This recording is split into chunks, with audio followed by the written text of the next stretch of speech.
Microsoft said about the Xbox, like the Xbox One and Xbox 360 and Xbox, the original, is no longer going to be backwards compatible with the Xbox Series. Or probably like if they made a new console of the new Xbox, well, that's a bad thing, and that's the downside of it.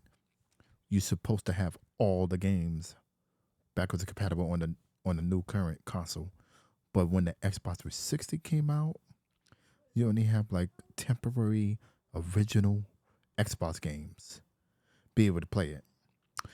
And what Sony did with the PlayStation 3, certain consoles that supported PlayStation 2, like the fat models that has four USBs, you got to look at the coding in the back, the serial numbers, if you want to play the PlayStation 2 in there. But the majority of all PlayStation 1 games, no, majority of all PlayStation 3 consoles plays all PlayStation 1. But for the PlayStation 2, it can't. So let's just say the fat model, you get the 80 gigabyte or the 60 gigabyte, or I think the 120 or 160. It's one of those models.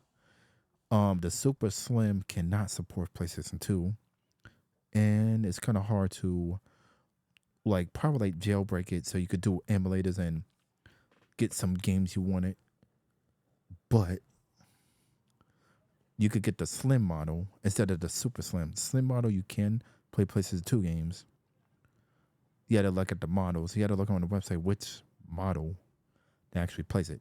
And I know the fat models do, and the Slim, but not the Super Slim. Nintendo, I had to say that I do like the Wii U more than the Wii, but the GameCube is my favorite. And I love PlayStation 2, and I like the original Xbox and Xbox 360. Definitely Xbox 360. And I definitely like the Sega Dreamcast. I like the Nintendo Game Boy Color, the Nintendo Game Boy Advance. I like them. Game Boy, I mean, Nintendo DS. Nintendo DS is missing another backwards compatible, and that is Game Boy and Game Boy Color. But at least it's playing Game Boy Advance. Some of these companies don't want to do backwards compatible because they're saying it's so expensive.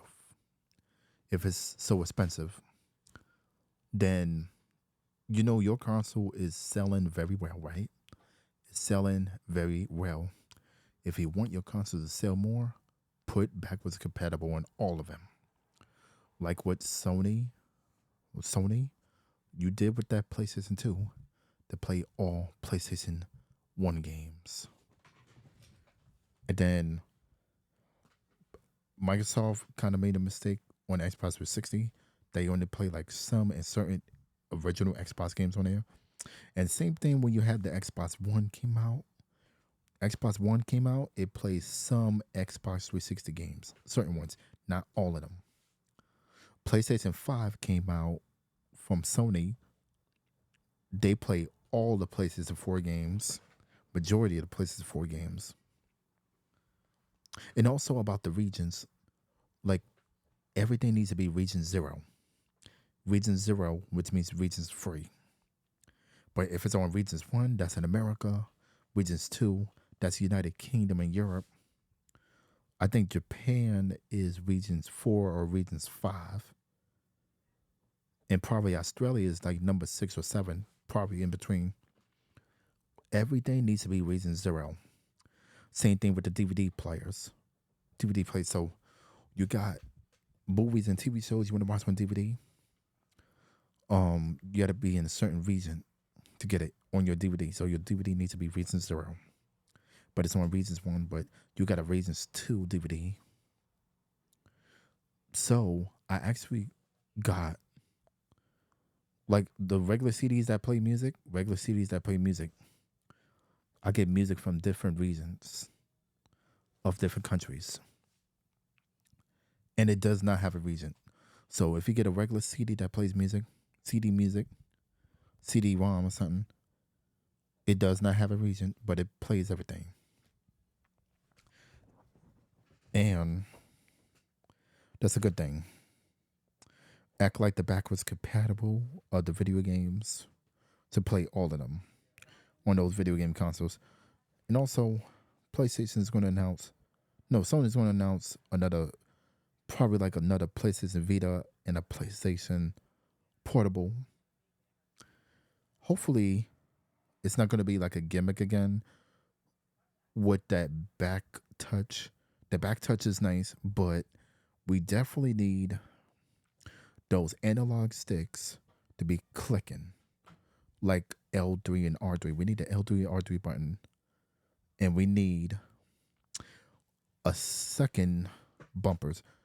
No, the triggers. So you got two bumpers, the left and the right. We need L1 and L2. We need R1 and R2 on them because remember that the Nintendo Switch was doing it. The Nintendo Switch is doing it. Now the Nintendo Switch 2 is coming out soon. But the bad thing is, it's not going to be backwards compatible on certain Nintendo Switch games, which is the bad thing as well.